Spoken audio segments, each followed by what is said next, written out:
All right. So I'm going to read first an organized post I wrote about religion, abrahamic religions, and their role in contemporary society. I'm just going to roll with it. And then I'll read something that I didn't post on Facebook, a corollary that I wrote. So these are taken together, make a pretty strong article. And I wrote them overnight last night. Okay. So I posted a link to the intermediate Islamic prophet Shu'aib, and I said, remember when God nuked Sodom and Gomorrah for their rampant promiscuity? Well, a recognized Islamic prophet warned two villages of dishonest cheaters that such ways were wrong for a long time, in a similar time frame, I should say. Lot, i.e., he who was chosen to warn Sodom and Gomorrah, is shared between Jews and Muslims. Muslims must have developed their taboo for usury and deceit in part from these lessons. And of course, Muslims inherited a traditional distaste for promiscuity as well, that is visible in the Jewish tradition as well.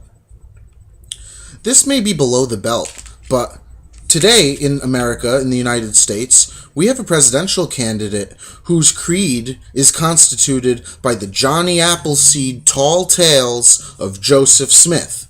And I know you people of various faiths, both Abrahamic and non-Abrahamic ones, mostly Abrahamic, don't see what I see. I see an alien nuking the countryside, a creature with superior information and destructive capacity, attempting to find over thousands of years the smartest men, and they would have to be men, in a poorly developed pastoral society, and guide them toward manipulating world history towards something, like the creation of nuking technology that they can take back into the past and blow up those villages, plant the stories of these prophets, and force Judaism to spin Christianity off before Judaism spun Islam off, so that the Romans could later be countered and supplanted, England can give birth to America, and get that letter from the smartest surviving European Jew on earth on how to win the global conflict event of World War II, which is still the configurant of the social, demographic, and economic world we live in. We don't realize it, but World War II is still affecting our lives today.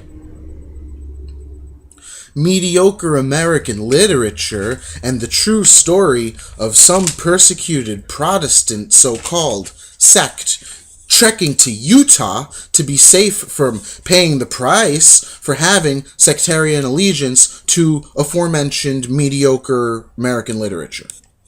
These are the only two events that can be proven to have shaped this presidential candidate's creed in a historic blink of an eye.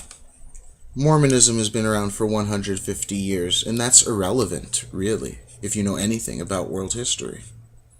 And if you know anything about religious history, and if you know anything about the history of literature, you know that the texts that they considered the most sacred are actually just poorly written drivel from the era. Like, I learned early British literature, late British literature, and early American literature. What do you want from me? I know it all. So, obviously, I mean, Book of Mormon you can't even get through. Can't even get through. Meanwhile, Mesopotamian civilizations have obviously had aliens from space impose social order using some weapon of mass destruction.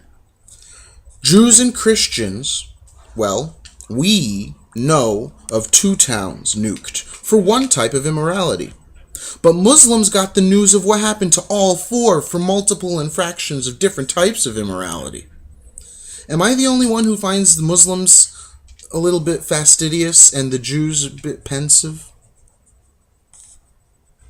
You can call me a blasphemer for casting Jehovah, Allah, Yudhe-Wavhe, God without the O spelled in God, as an alien that commits terrorist acts from space upon lewd nations, and, get this, local financial centers.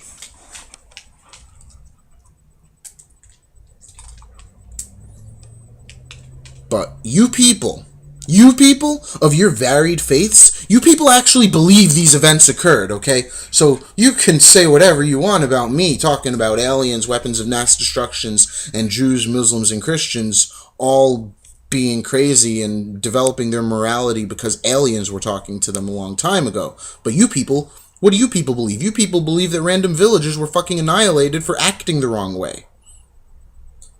Jews and Christians seriously do believe that Sodom and Gomorrah were, actual places we can learn lessons from. So, why don't we try to learn from the Muslims and their prophets and, well, maybe try not to cheat and steal from each other so much, and maybe, the Muslims developed an entire separate system of finance just because usury was so controversial in their society. So it's very interesting that they believe that there are towns that were destroyed from on high for their deceitfulness in the Islamic tradition. So that's Article 1, and I'll read Article 2 in another video.